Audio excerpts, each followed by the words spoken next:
Mesdames et messieurs, bonjour et bienvenue à La Justice entre nous. Mon nom est Serge Hébert. Cette semaine, je reçois Maître Anne-Marie Dion et on parle de la légitime défense.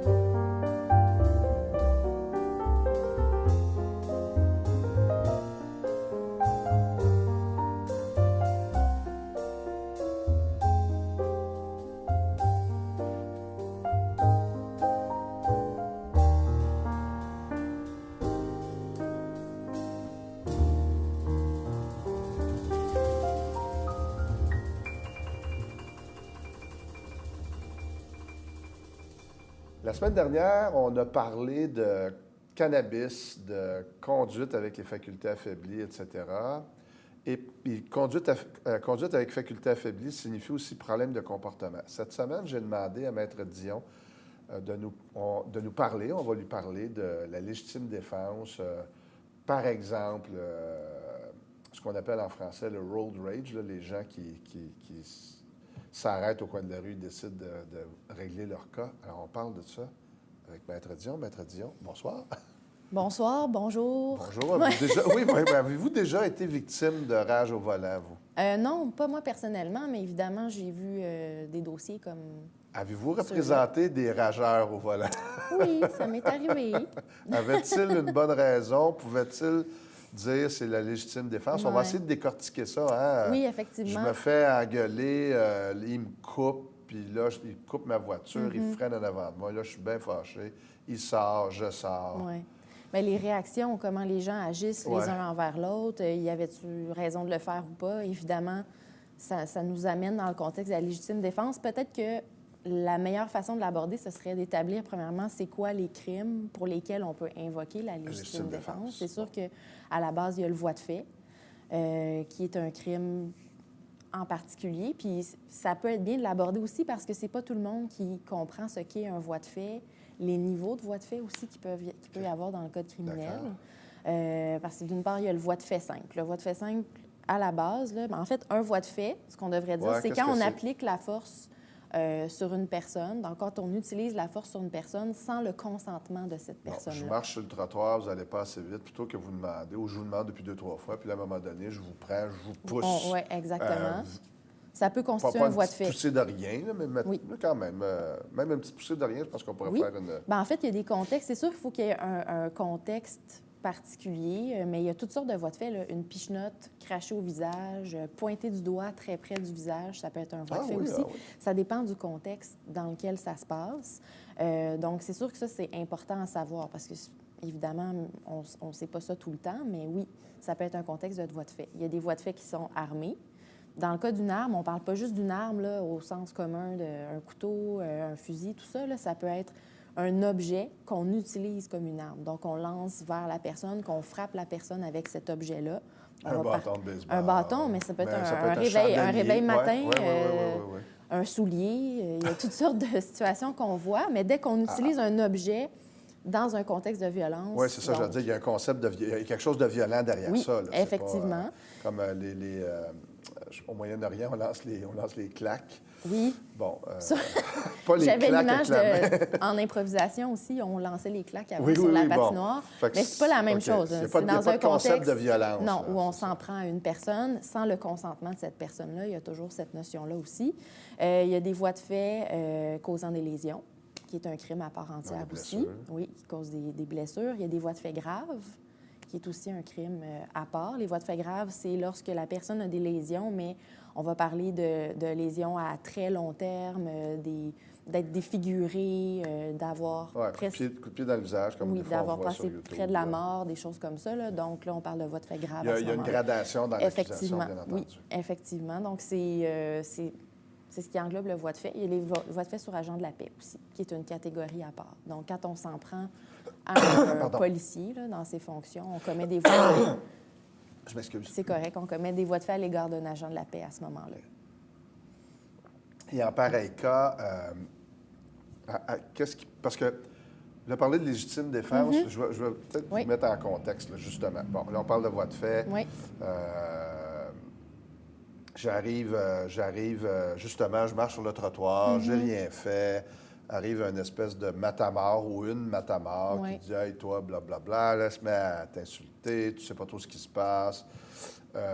Mon niveau de stress augmente. » Fait que ça commence à monter, Oui. de part et d'autre. Et là, la personne me frappe Oui.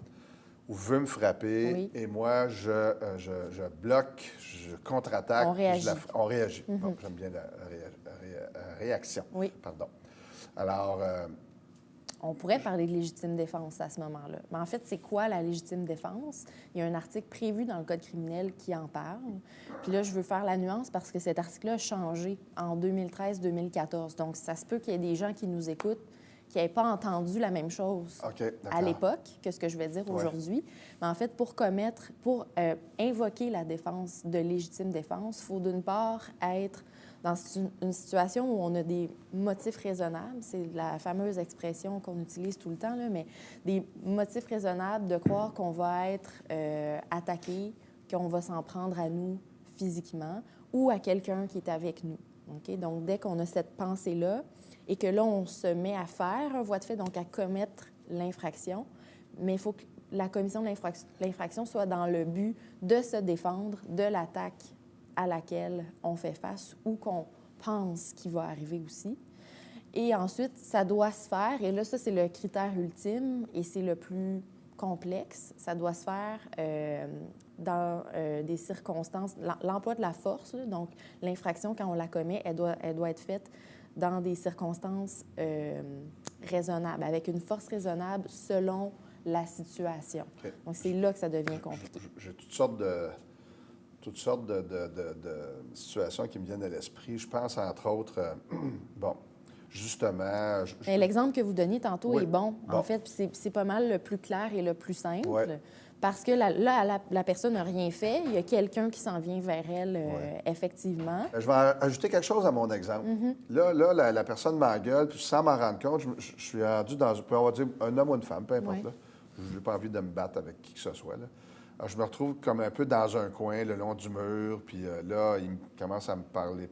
Je commence à sentir que La pression monte. la pression monte, puis Ouais. la violence, je travaille de me faire frapper ou un truc comme ça. Et là, je décide, puisque je pratique les arts martiaux, de lui ramener un bon coup de pied qui va soit la propulser vers l'arrière ou dans les parties qui va arrêter la discussion. Est-ce que j'ai réagi? J'ai pas été frappé, elle m'a pas encore frappé. Est-ce que j'ai réagi trop vite? Parce que là, je peux dire, je fais les arts martiaux, mais n'importe qui peut dire, j'ai donné un coup de poing. Ben là, Mais un coup de pied d'une jambe, ça fait moins mal qu'un coup de poing sur la gueule. oui, c'est sûr. Mais mettons que je prends un coup de poing, là, mais un coup de pied. Un bon coup de pied où je la repousse. Est-ce que je suis... Il va falloir qu'on évalue... Bien, c'est sûr, mais en fait, tous les cas de légitime défense doivent s'évaluer parce que, de prime abord, c'est un crime de voie de fait qui va être porté à la cour. Donc, la personne va être accusée, puis là, elle va décider d'invoquer la légitime défense pour se défendre, pour expliquer J'avais la pas le situation. choix, je me C'est ça, sentais pour menacé. telle ou telle raison. Dans l'exemple que vous donnez, en fait, même si la personne ne nous a pas frappé, ça se peut que dans le contexte dans lequel on est placé, en fonction des circonstances qui nous entourent, de la situation en tant que telle, qu'on ait eu assez peur, qu'on ait eu l'impression que ce soit la façon d'agir De pour repousser éviter le l'agresseur. danger puis repousser le danger à ce moment-là. C'est très possible. Mais là, c'est un juge qui va l'apprécier. Ouais, puis il y a- C'est là que ça devient Puis il y a un particulier. degré, j'imagine, est-ce qu'on peut appeler ça force nécessaire? Oui, ou, bien, de force raisonnable. force En fait, raisonnable. effectivement, ce qui va arriver dans les faits, c'est que dans l'article de loi sur la légitime défense, il y a vraiment un paragraphe qui vient expliquer tous les critères sur lesquels le tribunal peut se pencher pour décider si là, c'était, dans les circonstances, une réaction raisonnable. Donc, on va tenir en compte, exemple, les grandeurs des personnes respectives, les tailles de ces personnes-là, le sexe de ces personnes-là, d'une part. On va regarder aussi, par exemple, est-ce qu'il y avait des armes ou pas? Est-ce que la menace était imminente ou pas? Est-ce qu'il y avait d'autres solutions de s'en sortir? Est-ce que la force qu'on a utilisée pour se défendre était proportionnelle à l'attaque à laquelle on devait faire face? Tout ça, ça va être mis en balance là, par un tribunal pour décider si c'était la bonne façon de réagir puis si c'était de la légitime défense. Ce qui fait qu'il y a toujours une évaluation parce que je crois voir, je ne sais pas si tout le monde le voit comme ça, là, mais je crois voir une multiplicité d'annonces, de cours d'autodéfense, puis de ci, puis de ça, puis bon. On voit on a juste allé sur, j'allais dire Facebook, YouTube, les fails, les agressions. Des fois, ça me... Si j'avais des cheveux, ils se dresseraient sur ma tête. Ouais. De voir comment les gens assomment les autres, etc. Mais je pense même dans la région, il y a j'allais presque dire un idiot qui enseigne prétendument l'autodéfense, qui, lorsqu'il se fait agresser, donne l'exemple. C'est toujours le même exemple qu'il donne. On me donne un coup de couteau, j'y attrape le poignet, je lui brise le coude, ensuite je le tiens, je lui brise le genou, puis ensuite je le frappe au visage. Oui. Moi, j'ai toujours pensé qu'il était un peu... Il y a des limites, mettons. Oui, Donc, c'est là, ça. le juge va se demander, bien, est où la raisonnabilité, la proportionnalité dans la réaction de la personne à ce moment-là? On s'entend que le coup au visage était trop, blesser quelqu'un à vie au genou, c'était trop. Oui. Et le Mais c'est sûr coude- que du moment où la personne semble neutralisée, bien, théoriquement, il faut peut-être arrêter C'est là. ça, la Donc, règle, on n'est plus en danger. Alors, ça pourrait mettre fin à la situation. Et à ce moment-là, les coups suivants pourraient devenir des voies de fait qui ne sont pas défendables par la légitime Et défense. c'est là où je voulais aller. Les gens, bon, tout le monde a entendu parler, ou j'ai rencontré, moi, quelqu'un sorti d'un bar, il se fait agresser, son beau-frère se fait agresser, donne un seul coup de poing au visage. Malheureusement pour lui, l'individu tombe sur le dos, se fracasse la tête sur le bord du trottoir et il en meurt. Oui. Oui, là, ça, c'est un peu plus compliqué. Oui, non, mais je vous demande disons. pas, c'est ça, mais l'exemple, c'est ça, c'est qu'on veut pas, cette personne-là, c'est monsieur tout le monde. Là, A il pas voulait souhaité la mort, là, Non, ça, il c'est voulait pas clair. tuer personne. Puis quand je parle de YouTube, c'est un peu comme si, pour moi, ça faisait banaliser les gens, les bagarres. On voit des bagarres, puis on voit la réaction, puis on fait comme « yes », il l'a knocké. Oui, c'est ça. Il l'a knocké, il est tombé, bang, assommé. Je trouve ça dommage. Et si c'est ça, je ne fais pas la morale à personne, là, mais si c'est ça qui se passe, il faut mesurer le degré de l'agression. Et ça, c'est difficile parce que dans un état de stress, d'anxiété, où on veut se protéger, c'est difficile de mesurer le degré précis de force qu'on va employer ou dans la façon de le faire. Mais c'est pour ça que les tribunaux sont là pour surveiller ces balises-là, puis s'assurer, c'est vraiment du cas par cas dans ces cas-là, parce qu'on se met vraiment à la place de la personne qui est accusée, qui invoque cette défense-là. Donc, le juge se met dans ses souliers. On tient compte de toutes sortes de facteurs, en plus, des fois même des facteurs dans l'éducation de la personne aussi, dans son vécu. Qu'est-ce qui fait qu'elle peut avoir réagi comme ça? On va aller chercher ça. Des fois, l'historique entre les deux personnes qui s'en prennent une à l'autre aussi, ça peut être pertinent dans les circonstances. Donc, il y a toutes sortes de choses. Puis là, malheureusement, la mode, c'est les téléphones cellulaires, puis on filme. Oui. Fait que heureusement ou malheureusement, pour un, puis peut-être heureusement pour l'autre, ou malheureusement pour les deux, souvent, c'est filmé. C'est filmé, puis ça fait partie Et on de va preuves. voir qu'est-ce qui s'est passé. Est-ce que c'est quelqu'un qui se faisait agresser par un matamor et là, aucun entraînement de boxe ou de quoi que ce soit, donne un coup de poing comme on a peut-être la réaction de le faire et il l'a frappé au mauvais endroit, puis là, il l'a assommé. Oui. Peut-être qu'on va dire, bien, dans les circonstances ou dès qu'il y a... je pense au cours d'école, où je parlais avec des surveillants et des professeurs qui me disaient, vous savez, si nous autres, on voit deux jeunes en train de se chamailler, les deux vont être punis parce qu'ils se sont battus. Oui. Ou battus, là, on s'entend pas qu'il y a des bâtons de baseball, mais ils sont battus. Bon. Par contre, si on voit qu'il y en a un qui frappe l'autre, puis l'autre essaie juste de bloquer ou d'éviter, bien, lui, il n'y aura pas de sanction. La ligne est mince, mais est-ce que c'est un peu le même principe? Parce qu'à partir du moment où je réagis à une agression en agressant, puis là, je fais encore la distinction entre monsieur, madame, tout le monde, puis quelqu'un qui a une formation, moi j'en ai une, je dis à mes élèves, attention, pratiquer des arts martiaux, ça va être considéré par les policiers. Vous le saviez ce que vous faisiez, vous saviez où vous vouliez frapper, puis vous saviez des dommages que ça pouvait faire. Ça va être considéré. Oui, là. Ça fait partie de l'ensemble de Je dirais facteurs. pas, hey, youpi, j'étais-tu chanceux? Moi, Non. j'avais un gun dans mon veston, je l'ai Je tiré. l'ai tiré, c'est réglé. Non, Ouais. c'est ça. Ça marche pas comme OK. ça. Puis ça, c'est un autre exemple. Est-ce que de sortir une arme, là, est-ce que c'est proportionnel à l'attaque qui était un coup de poing? Bien, le juge aussi va sous-peser tout ça. Là. J'aurais tendance à dire que non, mais encore une fois, ça dépend du contexte, ça dépend pourquoi la personne a pensé à sortir son arme plutôt que de répliquer de la même façon aussi.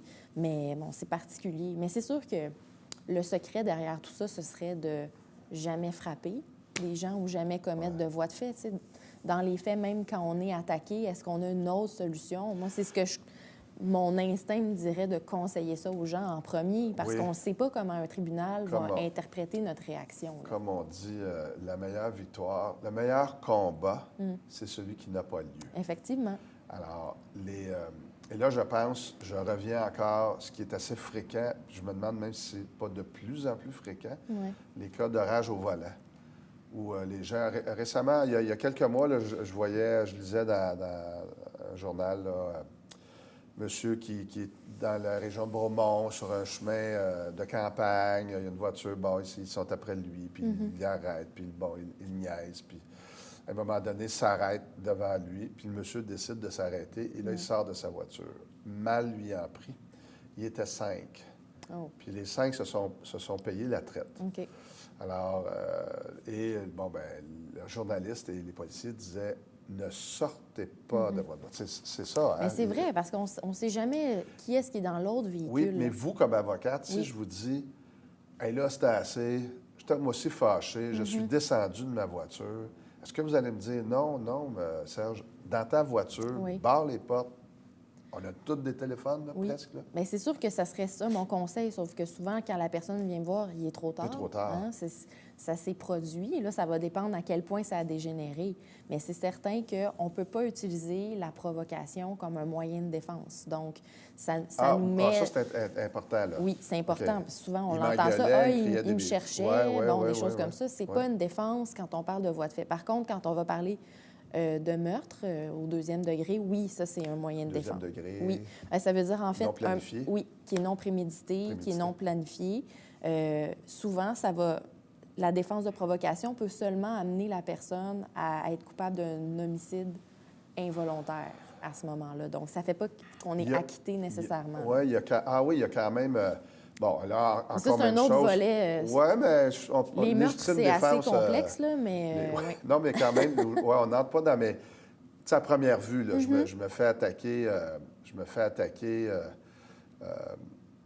et puis, je me fais attaquer au couteau.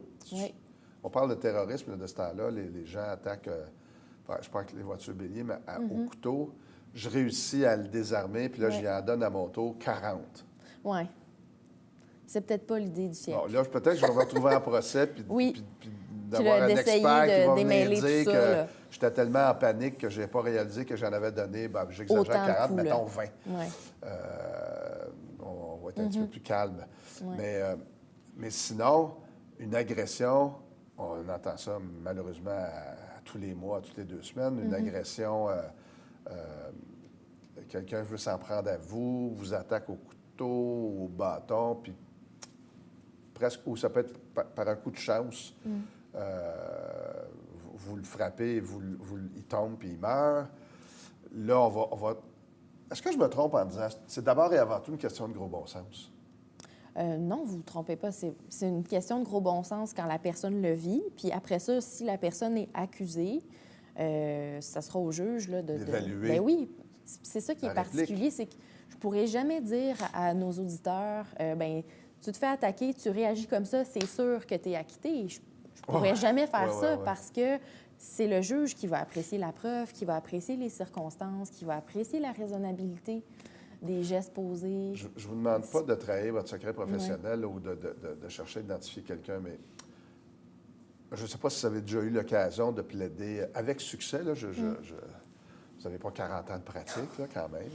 Mais avez-vous déjà plaidé ça, la légitime défense? Puis ou de représenter quelqu'un que vous vous dites... C'est pas un bum, c'est pas un batailleur. Mais en fait, c'est que ça arrive quand même souvent, des bagarres dans les bars, des situations en sortant dans la rue, en sortant de l'aréna. Il y a toutes sortes d'histoires là, qui peuvent se produire. Dans l'aréna? Oui, dans l'aréna, dans les estrades. Mais sur la glace, ça, c'est une autre histoire, là, sur la glace, mais oui. Donc, il y a toutes sortes de situations. Puis effectivement, dans une pratique de criminaliste, c'est une infraction qu'on voit souvent. C'est un moyen de défense qu'on soumet... souvent, à l'occasion, en tout cas. Là. Donc, oui. Et est-ce que c'est toujours un peu le même principe vous auriez dû partir? Oui, je pense aux parents, quelquefois, dans les arénas, Oui. où là, ça dégénère. Il y a comme une espèce d'aura dans un aréna, c'est permis. Oui, Les joueurs peuvent se battre, ce qui me fait toujours sursauter, moi. Et les gens peuvent se battre, donc les gens peuvent se battre dans les estrades. Dans les estrades. Est-ce que je comprends que le conseil, c'est de dire aux gens, allez-vous-en donc. Oui. Mais mettons que tu n'es pas parti. Tu es assis à ta place, puis là, L'autre, il est achalant, là. Oui, puis là, il te cherche, puis il s'en vient, puis il veut t'agresser. Oui. Bon. Là, tu espères que quelqu'un filme, parce qu'il veut t'agresser, puis tu te défends en tiraillant avec, puis en essayant de ne pas le frapper, puis de dire d'arrêter. Pour ça, je dis, ça reste d'abord et avant tout une question de gros bon sens. Malheur à celui qui se défend puis qui est vraiment dans son droit de se défendre, mais qui aurait l'air d'une espèce de tueur en série. Oui, c'est ça. Il se défend, mais il est frustré. Puis finalement, la frustration prend le dessus dans la situation. C'est là où ça devient risqué, en fait. Oui, puis il y a toujours une question de moment, d'époque. Je ne sais pas que le réalisateur, M. Rasco, me reproche de parler de ça, mais on a vu, au moment où on enregistre l'émission, il s'est produit un incident à Maniwaki, où un constable spécial s'est battu. Puis là, je ne vous demande pas de... J'ai vu la vidéo, moi aussi. J'aurais des commentaires du genre... ce jeune-là a visiblement pas l'air de vouloir... bon, mais là, c'est les deux. Là, dans ce cas-là, c'est peut-être un bon exemple de dire les enquêteurs vont devoir évaluer... Justement, le jeune, quand est-ce qu'il s'arrêtait par rapport à la réplique du constable spécial? Effectivement. Puis là, bien, on a un petit On bout a-tu un voie de fait? Qu'est-ce qui constitue l'infraction? Qui serait responsable de cette infraction-là? Puis bien, un procureur se pencherait sur ça aussi, comme on l'a déjà expliqué. C'est le même processus. Mais ça se peut qu'on voit une légitime défense, mais il est possible que l'accusation soit portée quand même, puis que la personne doive la faire valoir à la cour.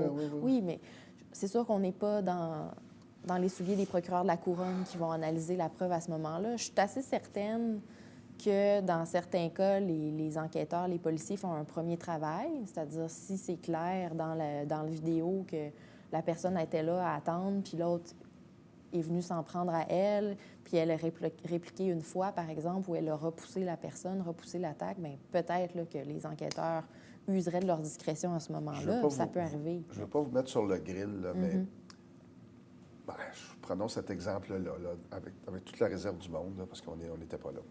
Bon.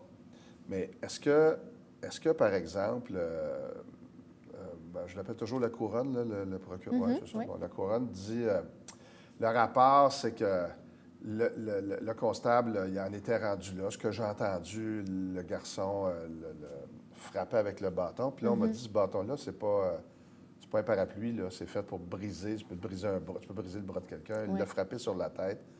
Le constable a senti sa vie en danger. Il a tiré. Bon.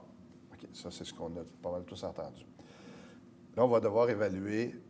Avait-il d'autres moyens? J'avais envie de dire, les trois nonos qui restaient sur le bord de la porte et qui ne l'aidaient pas, là, je m'excuse, là, mais je ne sais pas à quoi ils servaient. C'est une situation particulière, effectivement, qui pourrait nous amener sur un autre terrain.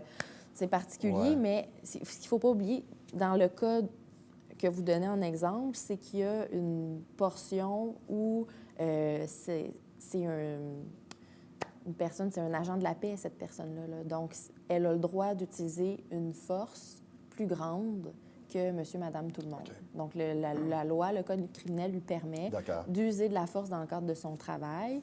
Il y a des balises, c'est sûr, mais ce qui fait qu'elle a le droit d'utiliser le poivre de Cayenne, le bâton rétractable, donc ces choses-là. Il y a des circonstances qui peuvent l'amener à ça, puis elle a le droit de le faire dans une certaine mesure, c'est permis.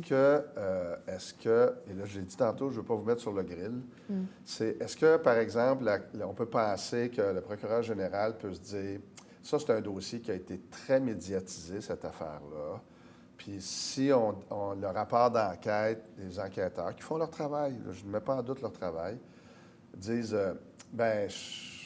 il n'y avait pas d'autre choix. Là. C'était une des options, c'est ce qui s'est passé. Il a tiré. Heureusement, il n'a pas tiré 10 balles, comme les Américains auraient fait. Oui. Et on ne portera pas plainte, mais au niveau de la population, ça va faire un problème. On va l'accuser quand même. Est-ce que c'est pour ça que je dis, je ne veux pas vous mettre sur le grill? Bien, ça me met sur le grill un peu, mais c'est qu'en fait, c'est dur pour moi de répondre parce que je sais qu'on entend parler d'histoires comme ça, effectivement, où il semblerait que des procureurs ne portent pas l'accusation, ça fait réagir le public, il faut se justifier à ce moment-là. Est-ce qu'il y a des cas précis où, finalement, on aurait porté des accusations? Je n'ai pas d'exemple en tête. J'ai des exemples de situations où la société réagit aux décisions du DPCP et des enquêteurs, effectivement. Mais moi, je me dis qu'on peut leur faire confiance dans l'appréciation de la preuve. Vous êtes bien sorti du grill. Merci. C'est un peu ce que je pensais. Je voulais savoir de la bouche d'une criminaliste dire... On entend quelquefois, ou des fois, on peut se demander, mais bon, il y a un principe, puis je termine là-dessus, il y a un principe en criminel, c'est que la couronne ne portera pas plainte à moins d'avoir tous les éléments qui lui permettent de dire « je vais gagner ». Bien oui, c'est ça. Il faut qu'elle soit moralement convaincue qu'elle va gagner sa cause. Okay, ça, c'est clair. C'est pas comme au civil, quelquefois, il y en a qui disent ben, « regarde, on va l'essayer, on va chercher un règlement ». Mais non, c'est pour ça qu'il y a vraiment un tri qui se fait dans les dossiers. Il y a vraiment une évaluation de la preuve qui se fait avant que les accusations soient portées. Donc, quand elles sont portées, c'est parce que le procureur est convaincu qu'il va convaincre le tribunal qu'il peut gagner sa cause. Ça, c'est clair. Écoutez, c'est déjà tout. Je vous remercie beaucoup. Je pense qu'on n'a pas circulé, mais on a roulé à bâton rompu en donnant toutes sortes d'exemples. Mais je pense que c'est assez clair pour... du moins, j'espère que c'est clair pour les gens du public, les téléspectateurs, téléspectatrices. Alors, je conclus en disant, si quelqu'un vous agresse, restez dans votre voiture, faites le 911, battez-vous pas, puis si quelqu'un vous crie après, allez-vous-en, vous serez sûr, malheureusement, de ne pas faire affaire avec Maître Dion. Alors, merci, à la semaine prochaine.